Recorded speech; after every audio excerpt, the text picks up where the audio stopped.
Psychological indicators. Many private traders keep their market opinions to themselves, but financial journalists and market letter writers spew them forth like open fire hydrants. Some writers are very bright, but both groups as a whole have poor trading records.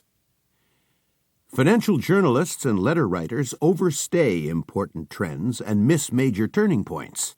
When these groups become bullish or bearish, it pays to trade against them. The behavior of groups is more primitive than individual behavior. Consensus indicators, also known as contrary opinion indicators, are not as exact as trend-following indicators or oscillators. They simply draw your attention to the fact that a trend is ready to reverse. When you get that message, use technical indicators for more precise timing. As long as the market crowd remains in conflict, the trend can continue. When the crowd reaches a strong consensus, the trend is ready to reverse. When the crowd becomes highly bullish, it pays to get ready to sell. When the crowd becomes strongly bearish, it pays to get ready to buy. The reason for trading against the extremes in consensus is rooted in the structure of the futures markets. The number of contracts bought long and sold short is always equal. For example, if open interest in gold is 12,000 contracts, then 12,000 contracts are long and 12,000 contracts are short. While the number of long and short contracts is always equal, the number of individuals who hold them keeps changing. If the majority is bullish, then the minority, those who are short, has more contracts per person than the longs.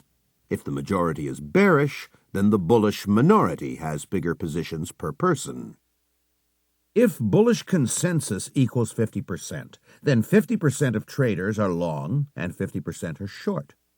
An average trader who is long holds as many contracts as an average trader who is short. When bullish consensus reaches 80%, it shows that 80% of traders are long and 20% are short. Since the sizes of total long and total short positions are always equal, an average bear is short 4 times as many contracts as are held long by an average bull. This means that an average bear has 4 times more money than an average bull. The big money is on the short side of the market. When bullish consensus falls to 20%, it means that 20% of traders are long and 80% are short. Since the numbers of long and short contracts are always equal, an average bull holds 4 times more contracts than are held by an average bear. It shows that big money is on the long side of the market. Big money did not grow big by being stupid. Big traders tend to be more knowledgeable and successful than average. Otherwise, they stop being big traders. When big money gravitates to one side of the market, think of trading in that direction. To interpret bullish consensus in any market, obtain at least 12 months of historical data on consensus and note the levels at which the market has turned in the past. Update these levels once every 3 months. The next time the market consensus becomes highly bullish, look for an opportunity to sell short using technical indicators. When the consensus becomes very bearish, look for a buying opportunity. Advisory opinion sometimes begins to change a week or two in advance of major trend reversals. If bullish consensus ticks down from 78 to 76, or if it rises from 25 to 27, it shows that the savviest advisors are abandoning what looks like a winning trend. This means that the trend is ready to reverse. Several government agencies and exchanges collect data on buying and selling by several groups of investors and traders. They publish summary reports of actual trades, commitments of money as well as ego. It pays to trade with those groups that have a track record of success and bet against those with poor track records.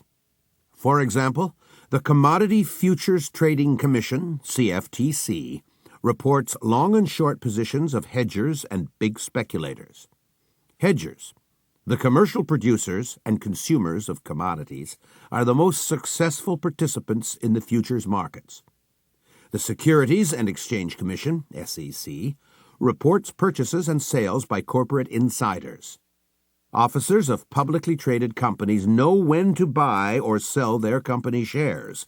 The New York Stock Exchange reports the number of shares bought, sold, and shorted by its members and by odd-lot traders. Members are more successful than small-time speculators. Traders must report their positions to the CFTC after they reach certain levels, called reporting levels. At the time of this writing, if you are long or short 100 contracts of corn or 300 contracts of the S&P 500 futures, the CFTC classifies you as a big speculator.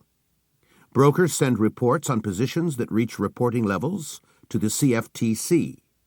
It compiles them and releases summaries once every 2 weeks. The CFTC also sets up the maximum number of contracts, called position limits, that a speculator is allowed to hold in any given market. At this time, a speculator may not be net long or short more than 2,400 contracts of corn or 500 contracts of the S&P 500 futures.